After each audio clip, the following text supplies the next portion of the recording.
Yang paling sering bisul di mana, Dok? Itu kita harus operasi untuk drainase absesnya, jadi nanahnya harus dikeluarin. Sebenarnya fungsi empedu ini apa sih, Dok, buat badan kita? Kalau udah ada gejala kayak gitu, biasanya langsung ke dokter bedah. Ya, jadi kita nggak boleh cuek sama sinyal-sinyal yang diberikan badannya. Dok, tadi kita kan sudah membahas batu empedu, ambeien, tumor payudara. Sekarang semakin agak-agak nyeri sih nih bahasnya, abses, Dok. Iya, abses. Itu orang sebutnya bilangnya apa sih, Dok? Yang dikenal dengan apa sih? Bisul kali ya, bisul tapi besar. Kalau bisul besar. Iya, abses masih tuh zaman, Dok, bisulan. masih banyak banget. Banyak banget Kalau dulu abses bilangnya tuh. bisul karena suka makan telur. Iya, itu mitos kalau Itu itu. mitos. Itu mitos. Yang benar apa? Jadi bisul itu biasanya terjadi karena luka atau hilangnya barier di kulit. Jadi karena hilangnya barier di kulit karena luka atau karena hal lain, itu bisa mengakibatkan bakteri itu masuk di kulit sehingga mengakibatkan infeksi di jaringan bawah kulit. Itu yang mengakibatkan bisul atau abses. Yang paling sering bisul di mana, Dok? Yang dokter tangani? Iya, yang paling sering justru abses di pantat. Iya. Beneran? Iya, abses perianal tuh banyak sekali. Beneran? Iya, banyak Hati-hati sekali. loh, sahabat biasa. Itu kenapa, Dok? Kotor? Jadi rata-rata itu mungkin karena karena kotor bisa juga memang ada luka di daerah situ yang nggak ketahuan sehingga bisa jadi tempat masuknya kuman di daerah Luka situ. itu kenapa? Bisa karena habis bercukur atau kayak gimana kan nggak tahu.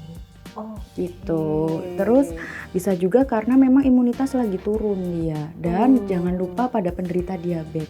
kenapa tuh? Penderita diabetes tuh sering banget terjadi abses perianal. Jadi abses yang di daerah pantat, dan itu rata-rata tidak terdiagnosis. Jadi rata-rata malah dia datang tuh karena pantatnya tuh nggak ada benjolan yang merah, cuman dia nyeri sekali, nggak bisa duduk. Di dalamnya abses semua? Ternyata itu abses. Itu banyak banget. Oh, itu nggak harus yang bengkak apa gitu? Enggak, nyeri Terus kita hebat harus di pantat. aware-nya itu gimana, Dok?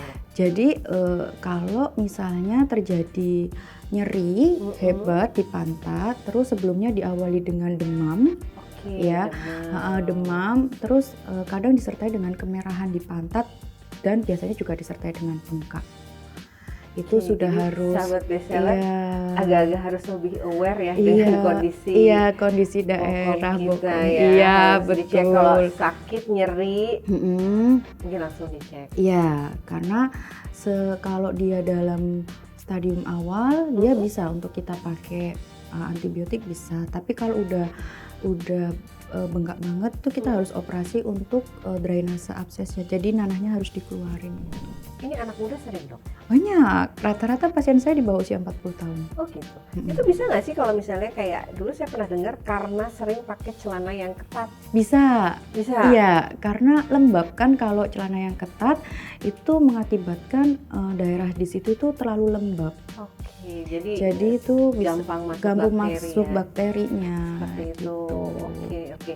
Nah, biasanya tuh kalau kayak gitu tuh, Dok, operasi itu berapa hari, Dok? Jadi kalau operasi abses perianal itu biasanya sih cepet, cuman rawat inapnya mungkin 2-3 hari karena harus antibiotik infus yang masuk. Ada antibiotiknya. Iya, Jadi antibiotiknya. kita nggak bisa nganggap remeh Iya, juga nggak bisa walaupun nganggap cuma remeh. ngeluarin nanah. Iya, tapi harus bakteri yang udah terlanjur masuk ke dalam darah itu kan harus dibunuh lewat antibiotik infus itu. Gitu. Wah, sahabat bestseller, ini penyakitnya semakin aneh-aneh nggak sih, Dok? Iya, zaman sekarang rata-rata malah rata-rata kalau orang tua tuh hernia, tapi zaman sekarang justru yang paling banyak datang ke saya malah usia-usia muda, di bawah 50, di bawah 40 tahun. Oke, itu supaya itu bisa kambuh nggak sih, Dok? Abses perianal bisa. Kalau dia hygiene-nya jelek dia bisa kambuh. Oke. Karena salah satu faktor penyembuhannya tuh hygiene atau kebersihan daerah anus dan dubur. Oke, berarti kayak misalnya kita underwear gitu ya, harus kita lebih sering mengganti. Sama jangan terlalu ketat. Jangan terlalu ketat. Terus kalau pakai celana jeans sering-sering dicuci karena kadang nggak dicuci celana jeansnya. Ada 2 minggu sekali kali ya. Iya. Tapi dokter cek nggak misalnya kayak gitu, kamu ganti pakaian tuh berapa minggu sekali? Maksudnya tuh mereka joroknya berapa hari tuh dok? Wah banyak ya, variatif. Terutama cowok itu jarang untuk mau nyuci celana jeansnya. Berarti 1 minggu sekali baru dicuci. Itu nggak boleh? Itu nggak boleh. Harusnya berapa? Habis dipakai dicuci. Sekali aja? Sekali pakai cuci. Agak boros laundry sahabat desa, tapi demi kesehatan kita nggak apa-apa ya boros laundry ya? Iya betul, daripada abses perianal ya. Daripada abses perianal. Iya. Nah dok, terakhir nih kita mau bahas mengenai batu empedu. Saya boleh tanya dok, batu empedu itu sebenarnya kenapa sih dok? Jadi batu empedu itu banyak ya faktornya. Salah satunya adalah jenisnya tuh ada batu pigmen, batu kolesterol dan campuran. Batu pigmen? Iya, batu pigmen, batu kolesterol dan batu campuran. Batu kolesterol itu karena kita hiperkolesterolemia biasanya. Kolesterolnya tinggi, ya terlalu banyak makan enak. Terus yang kalau batu pigmen biasanya karena mungkin kita ada kelainan darah, jadi pemecahan dari eritrosit kita tuh cepet, itu bisa terjadi batu pigmen. Ini berarti dari genetis ya? Iya bisa, genetik iya. Kalau lifestyle tadi kolesterol. Kolesterol, iya. Satu lagi apa tuh? Campuran. Nah kalau campuran nih? Macem-macem, kalau itu bisa karena kolesterol bisa karena genetik bisa karena macam-macam makanan juga bisa. Oh, gitu. Jadi mungkin sudah ada pigmen terus dipicu gaya hidupnya semakin jelek. Terus ada genetik ya, genetik juga salah satu mempengaruhi untuk terjadinya gampang kita terjadi batu. Oh kalau si batu empedu ini keturunan juga? Bisa genetik. Jadi ada genetik tertentu yang dia gampang untuk empedu itu mengkristal menjadi batu. Gitu. Tapi gimana cara menghindarinya dok? Jadi menghindari batu empedu itu salah satunya adalah ya kembali lagi ke pola hidup sehat ya. Jadi kurangi makanan-makanan yang kolesterol. Terus jangan lupa makan makanan yang deep fried ya. Deep fried tuh yang digoreng dengan minyak yang banyak, itu harus dikurangi. Iya, santan, tepung itu iya, tepung juga dikurangin. Terus habis gitu banyak makan makanan yang berserat, itu dapat mengurangi resiko dari batu empedu. Iya, tadi kan kalau gejalanya empedu tadi kan nyeri ulut hati terus ke arah ke kanan atas. Jadi kita harus aware. Nah, kalau ini biasanya operasinya pakai itu ya dok, laparoskopik. Iya, lebih tidak menyakitkan itu yang laparoskopik. Tapi kalau misalnya bahayanya batu empedu itu adalah kalau batunya itu turun ke saluran empedu. Itu dia kuning. Gejalanya kuning. Kalau udah kuning, iya. Kalau udah kuning itu resikonya tinggi, resiko kematiannya tinggi. Oh gitu. Iya, karena dapat terjadi penurunan kesadaran karena keracunan empedu. Oh. Gitu. Sebenarnya fungsi empedu ini apa sih dok buat badan kita? Jadi fungsi empedu itu adalah untuk mencerna lemak. Jadi kalau kita makan berlemak, empedu itu akan terangsang untuk turun, membantu untuk mencerna lemak di usus. Nah biasanya kalau sudah operasi batu empedu, empedunya masih ada nggak sih? Masih ada, masih ada. Masih tetap. Tapi kadang ada yang diangkat empedunya ya? Kalau operasi batu empedu, empedunya diangkat, kantung empedunya diangkat. Berarti dia sudah tidak bisa mencerna lemak lagi tadi? Jadi bukan nggak bisa, tapi bisa. Dia tuh tapi intoleransi terhadap lemak. Jadi ketika dia makan makanan berlemak, dia akan gampang untuk diare. Tapi tidak selalu, karena empedunya masih ada. Jadi kantong empedu itu hanya tujuannya untuk menyimpan, tapi produksi empedunya tuh di hati. Oh produksi empedu di hati, dia tuh menyimpan. Iya, jadi kalau ada empedunya. kebutuhan dia pakai. Iya, gitu. Jadi kalau sudah ya bagian sudah melakukan operasi empedu, berarti tadi saran dari dokter kurangin makanan berlemak. Semakin ini ya makanannya semakin dijaga. Iya, betul. Dietnya harus semakin ketat. Aduh, dok banyak sekali ya penyakit-penyakit. Nah, tapi sahabat BCA Live, walaupun kita sudah banyak penyakit juga, tapi tetap tenang. Iya. Ada dokter Nazila nanti akan ngobatin, benar nggak dok? Amin. Iya. Siap. Nah, dok, kita tadi kan sudah bahas mengenai beberapa penyakit ya dok di usia produktif. Nah, kadang kan memang kalau namanya anak muda masih belum aware tadi ada kalau misalnya sakit kan biayanya itu juga nggak murah. Nah, di sini dari BCA Live kami punya produk namanya dok. Namanya punya produk MyGuard. Kita punya produk MyGuard. asuransi tambahan hospital. Jadi MyGuard ini kerjasama BCA Life dengan Bank BCA. Jadi kita bekerja sama menawarkan kepada nasabah-nasabah BCA, terutama yang anak-anak muda nih, karena MyGuard ini preminya ini sangat affordable lah. Jadi karena anak muda tadi kan kita sudah bahas nih banyak sekali kemungkinan-kemungkinannya akibat gaya hidup yang kurang baik. Tadi probabilitasnya untuk terkena penyakit yang sudah kita bahas tadi itu semakin tinggi.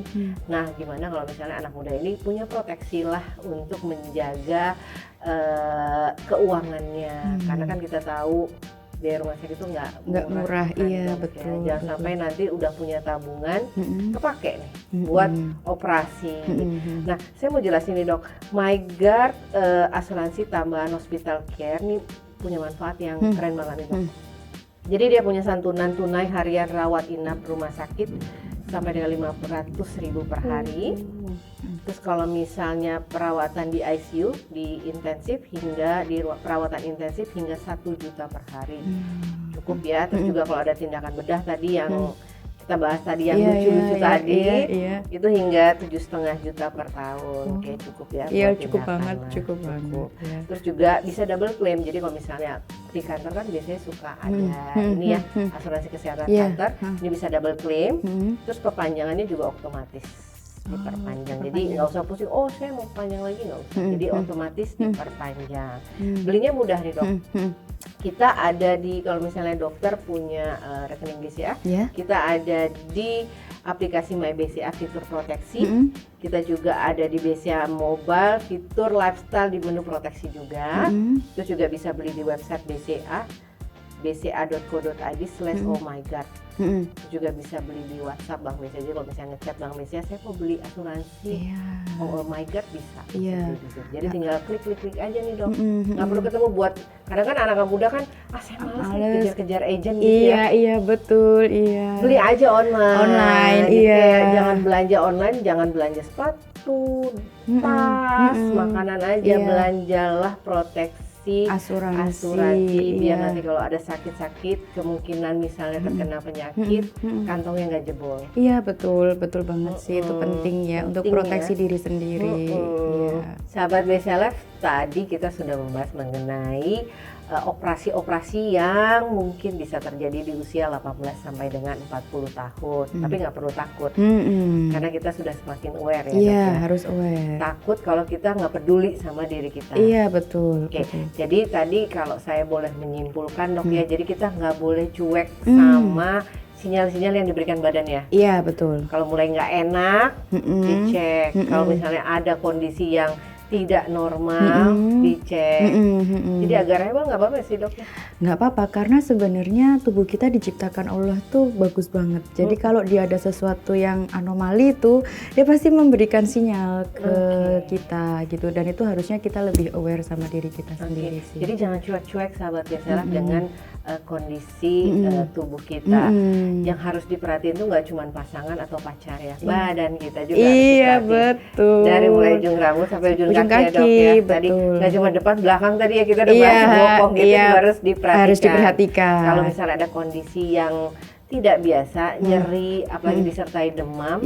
Kalau demam kan berarti tadi sudah ada inflamasi atau infeksi di daerah situ, di daerah tubuh kita. Jadi jangan tunda-tunda konsultasikan ke dokter. Tapi biasanya itu ke dokter internis dulu ya dok, baru ke dokter bedah ya? Atau gimana? Kalau udah ada gejala kayak gitu biasanya langsung ke dokter bedah. Oh jadi nggak perlu ke internis? Nggak perlu ke internis, langsung ke dokter bedah bisa. Karena kalau appendix, terutama yang usus buntu ya, kalau ditunda itu time is takutnya pecah. Iya, takutnya pecah. Kalau pecah semakin banyak tindakan yang perlu dilakukan. Iya, dan resikonya juga tinggi pada usus buntu yang pecah. Dan recovery-nya semakin lama. Iya, betul. Nggak bisa nongkrong-nongkrong nanti ya dok ya. Iya. Oke, jadi tadi kalau saya boleh simpulin dokter ya, dengerin tubuhmu, jangan cuek. Jadi kalau sudah terdiagnosa tadi seperti kata dokter, jangan ditunda-tunda buat melakukan tindakan. Jadi percaya deh, semua pasti buat kebaikan tubuh kita. Iya, betul. Mungkin dokter ada yang mau ditambahkan lagi? pesan-pesannya kepada sahabat BCA Life? Ya, untuk sahabat BCA Life, perhatikan bahwa tubuh itu adalah investasi yang paling berharga ya. Jadi lindungi tubuhmu, maka kamu bisa menjalani aktivitas sesuai dengan keinginanmu.